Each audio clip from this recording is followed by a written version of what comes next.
Assalamu alaikum, sir. Walaikum salam. तशरीफ रखें. Thank you so much, sir. Mr. Zulqarnain Saleem Wattu, Yes, sir. a doctor by profession. Good to Yes, have you with us. Thank you so How much. are you, sir. beta? I'm good, sir. Would you want to tell the panel who are the Wattus? Sir, Wattus, it is a tribe that is based in the area that is near Satluj River. And they are economically they are engaged in farming, and according to traditions of history, they were primarily based in India, but later on they migrated towards the bank of Satluj, and they are engaged in farming over there since then. And it happened around 300 years back. And and currently they are settled in those areas of Punjab, like such as Okada, Bahawalnagar, Okay, and a lot of Bahawalpur. Wattus are in politics also. Yeah, Why? Has it become a kind of family profession or tribal profession or what? Uh, a few of them are, but basically, as we all know, in Pakistan, the people vote on the basis of clan, and there is a trend of patron-client relationship. So the prominent among the family, they contest for elections, and a few manage to win as well. Beta, in my humble opinion, the greatest service that one can do to humanity is by becoming a doctor. No doubt, sir. You are already in this profession. They say service to humanity is worship to God. So you are, in a manner of speaking, already worshipping God. Why is it that you want to switch professions? No doubt, sir, medicine is really a great profession, and I'm proud of being a doctor. But the problem is, sir, currently I don't feel accomplished. Like, there are a few things. I'm very happy treating the patient. I'm very happy when the attendant of the patient admire us for saving the lives of patient. But I don't feel accomplished. For instance, there are Why not? If you save a life, wouldn't you get a sense of accomplishment? because there are certain things about which I can't do anything being a doctor, and that bothers me a lot. That's why I want to switch my profession. For instance, I would like to quote a few examples over here. For instance, when there are unavailability of beds for the patient, and when I see the suffering patient who could not get bed in the hospital, it hurts. It bothers me. And being a doctor, I can't do anything about it. When my mother's, who is a teacher, who tells me that a few of her colleagues are not coming to the hospital, schools, and they're getting paid being a doctor, I can't do anything about that. That's why I want to switch my career. All right. Why is it better that in the past history of the country, for the last 73 years, all the governments, without exception, have been neglecting the health sector? There has never been enough budget allocation for this important sector. Why is that so, and what needs to be done in this regard? No doubt, sir, you are absolutely right that health is a neglected sector. For instance, according to the reports, around 4% of GDP is being spent on health, while in developed countries, around 10 to 15% has been allocated to health. It is because of misplaced priorities of Pakistan. And I personally believe that Pakistan obsession with security related matters is the primary cause that health sector is neglected. Like, we are spending around 25% of our budget on the defense, while in 21st century the security is not measured in term of hard security, but in term of soft security, and health is a primary pillar of that. We need to change our priorities. Moreover, the amount which is spent, it is not adequately being spent. For instance, Pakistan need to spend more on preventive health, while 80% of budget goes to this curative health. right. So, Let's move on. okay, sir. Better, you opted for political science and geography as two of your subjects. Yes, sir. What were the conditions under which Machiavelli wrote The Prince? Yes, sir. If I recall my knowledge of political science, I believe that it was 16th century Italy, when Italy was divided into small city states, and there was no unity among those city states, and those city states used to fight among themselves. So that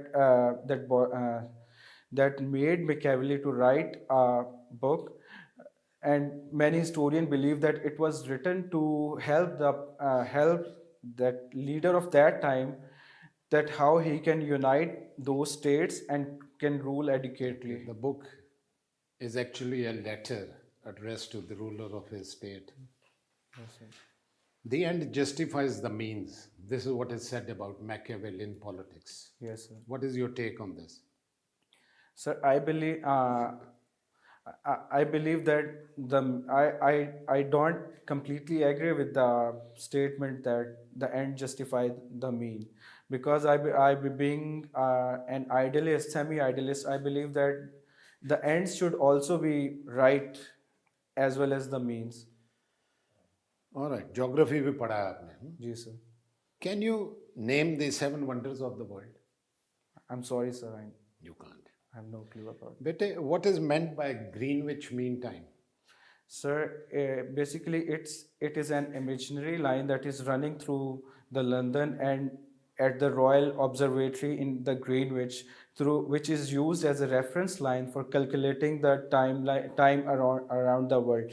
For the world is divided, the globe is divided vertically into 24 lines, and one if person moves to east of the Greenwich, 1 hour is added, plus one is added to standard time, while if the person moves towards left, 1 hour is removed from that time. Last question from my side. Who are the Aborigines?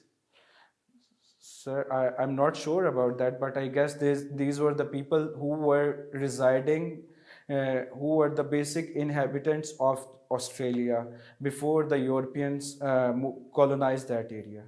Yeah, that's right. They are still there, very much there, although some of them are still being denied their basic rights. Yes. Thank you. Please, over to you. Oh, thank you, thank you. You have just mentioned your favorite personality as Abdul Staridi. Yes, sir. Why you have preferred him as compared to Qaid-e-Azam? Sir, Qaid-e-Azam no doubt is unmatchable if we look at our history. But I preferred Abdul Staridi because he has served the humanity by going out of the way. He had done a lot for the humanity, like the abandoned humans whose families did not even care for them. He used to take them and provide them shelter, food, as well as hospital. Don't you think that Qaid-e-Azam also served humanity, Muslims of this area, by creating Pakistan?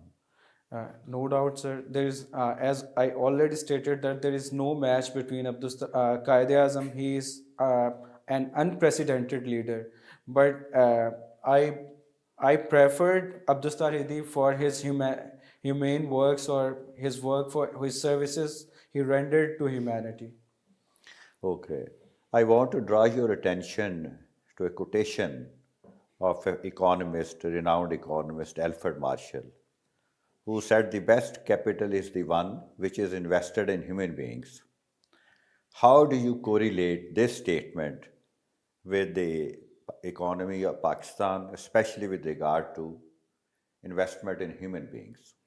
No doubt, sir. I completely agree with the statement that the best capital or the best money is that which is being spent on human, and if we compare Pakistan with the Western world or the Nordic countries, what they are doing, why they are developed, why they are happy. If we look in the happiness index, Nordic countries tops because they are investing in the people. And how do we invest in the people? By providing them education, by providing them food, and by providing them basic security of food, clothes, and other such thing. And if we do that, eventually country becomes developed. But this area has been neglected in Pakistan if we look in the context of Pakistan in the past. But the Vision 2025 policy clearly mentions that human development will be prime priority of Pakistani government.